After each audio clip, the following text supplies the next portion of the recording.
السلام عليكم يا فريدات، ازيكم عاملين ايه؟ النهارده فيديو جديد، وفي الفيديو بتاع النهارده ده هتكلم معاكم عن تجربة شخصية. هتكلم معاكم عن التدوين والأثر بتاعه في حياتي.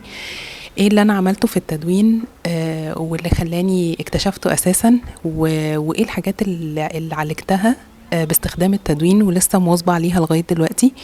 وان شاء الله اتمنى ان انتوا تستفيدوا من الفيديو ده زي ما انا استفدت، لانها كانت من العادات اللي هي زي بتعلي او بتحسن من جودة حياتنا. فانا كنت محتاجاها لكل واحدة بتعاني ساعات ان هي بتبقى محبطة، عندها مشاعر سلبية، عندها مثلا شوية مشاعر كآبة كده من حاجة، او تعرضت لموقف محتاجة فيه تتكلم مع حد. انا هقول لكم على قصة حصلت معايا، ان انا كنت محملة بمشاعر سلبية بشكل كبير، بشكل جامد يعني. وكان نفسي ان انا اقعد وافضفض مع حد، اقعد اتكلم كده وحد يسمعني، ويكون حد يعني يكون مش بيحكم عليا لما احكي له على حاجات مش بحبها في نفسي، او ان انا بكون مثلا بتكلم عن حاجة فيا تكون حاجة ضعيفة. ف حد يعني يكون فاميليار، يعني يكون حد أليف كده نقدر نتكلم معاه براحتنا. والإنسان ده ممكن يكون موجود في حياتنا فعلا، لكن ممكن إن هو ما يكونش متاح في الوقت اللي احنا نكون فيه فعلا محتاجين ان احنا نتكلم ونفضفض وحد يسمعنا ونفرغ شوية مشاعر سلبية. فالموقف ده اتكرر معايا أكتر من مرة، وكان الضغط جوه دماغي وجوه أفكاري بشكل كبير جدا. فبالصدفة وبالصدفة البحتة شفت فيديو عن الكتابة والتدوين، فقررت ليه ان انا ما فضفضش على الورق لنفسي وجوه نفسي. واكيد انا هكون اكتر شخص حنين عليا، ومش هحكم عليا في المواقف اللي ببين فيها ضعفي او ببين فيها ان والله انا في المرحلة دي مش في افضل حاجة. فحد يسمعني واتكلم كده بمنتهى الحرية وبمنتهى الراحة. فبدأت فعلا ان انا اعمل الموضوع ده، ان انا اكتب لنفسي وقت ما كنت محبطة ومكتئبة. فما عندكوش فكرة الموضوع كان قد ايه فارق وقد ايه ريح. عارفين لما يبقى فيه حلة ضغط محطوط على البوتاجاز وجواها كمية بخار مضغوطة بقالها نص ساعة ولا ساعة، وبعدين قبل ما تفتحي الحلة دي بيبقى فيه زرار كده بيعمل زي تفريغ للبخار ده بس ببطء. الزرار بتاع تفريغ البخار ببطء ده بيخفف من الضغط اللي جوه الحلة، ويخليكي بعد كده تقدري تفتحي الحلة بمنتهى الأمان وما تنفجرش في وش اللي بيستخدمها، يعني بعيد الشر عن كل الناس. فنفس الكلام حصل معايا، وكانت دي ال الإشارة بتاعت إن أنا لازم فعلا إني أبدأ أدخل عادة التدوين دي في حياتي. فالمهم يعني انا بطبيعتي الحمد لله يعني بحب الكتابة والتخطيط، وان انا اكتب الحاجات، وان انا اخطط لاسبوعي واشوف هعمل ايه النهاردة، هعمل ايه بكرة، الاهداف بتاع. لفترة طويلة من كتر الضغط اللي في دماغي ده ما كانتش الرؤية دي واضحة، ما كنتش قادرة اقفش ايه الحاجة اللي انا عايزاها دلوقتي.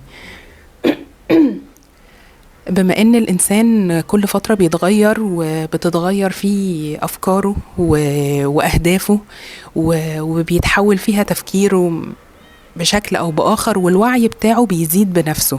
فمن اكتر الحاجات اللي استفدتها بصراحة في موضوع التدوين ده ان انا اتعرفت على نفسي اكتر، لان كنت بكتب عن نفسي كتير وبفهم نفسي في المواقف، حتى مش بس المواقف اللي بتضايقني، مش وقت ما بحس بضغط في دماغي وكركبة وكعبلة كده في الأفكار أكتب على الورق علشان أقدر أفرغ المشاعر اللي جوه دماغي دي والحالة بتاعت الضغط اللي قلت لكم عليها دي. حتى كمان في المواقف اللي أنا بحبها، في يوم مثلا انجزت فيه حاجة، في يوم حصلت لي فيه حاجة حلوة، حبيت ان انا اكتب واسجل الموضوع ده، لانها خلاص بقت ضمن العادة. يعني بقيت كل يوم بعمل الموضوع ده، حتى لو ما فيش حاجة معينة ان انا اكتب عليها، سواء حاجة مضايقاني مشاعر سلبية او ان هي حاجة كويسة مفرحاني او حاجة حصلت جميلة، ان انا اكتب عنها واسجلها عشان ما انساهاش او كده، احبس الذكرى يعني في دماغي. كنت بكتب برضو نوع من التمرين لمخي ان انا الموضوع ده بيريحني، ومفيش داعي ان انا استنى لغاية لما الحلة تتملى بالبخار وتضغط على اخرها عشان اعمل لها الفنت ده او التصريف بتاع البخار البطء ده. اول باول كده اتكلم وافهم نفسي واكون انا الشخص اللي بيريحني واللي بيسمعني من غير ما يحكم عليا وهكذا.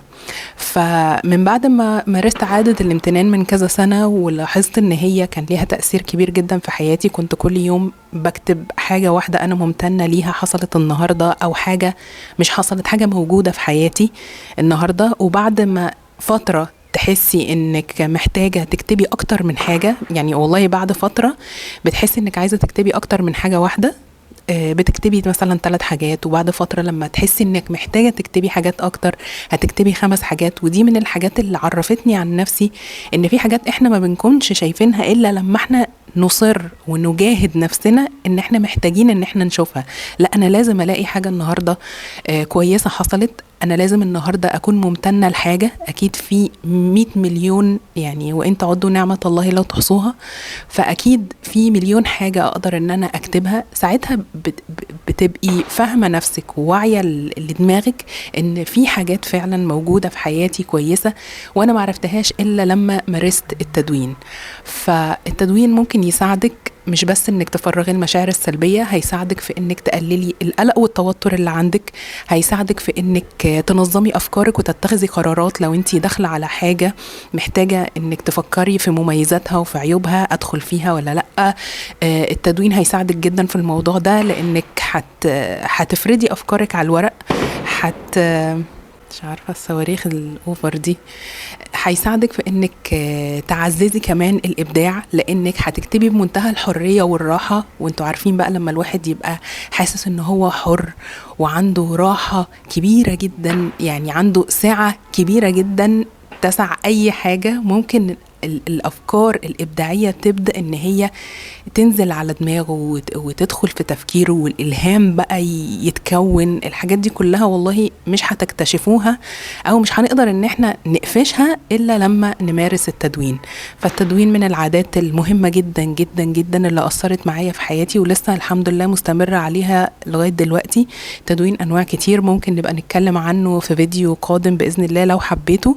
وكمان بيبقى فيه أسئلة معينة ممكن ان احنا نبدأ بيها التدوين لو احنا لسه مش عارفين التدوين ده بيحصل ازاي، او عايزين نستفيد منه بس مش عارفين نستفيد منه بأي صورة. وفي خطوات معينة للتدوين ممكن برضو نبقى نتكلم عليها في فيديو جاي لو انتوا حابين. اتمنى الفيديو يكون عجبكم وفادكم. شكرا ليكم، سلام عليكم.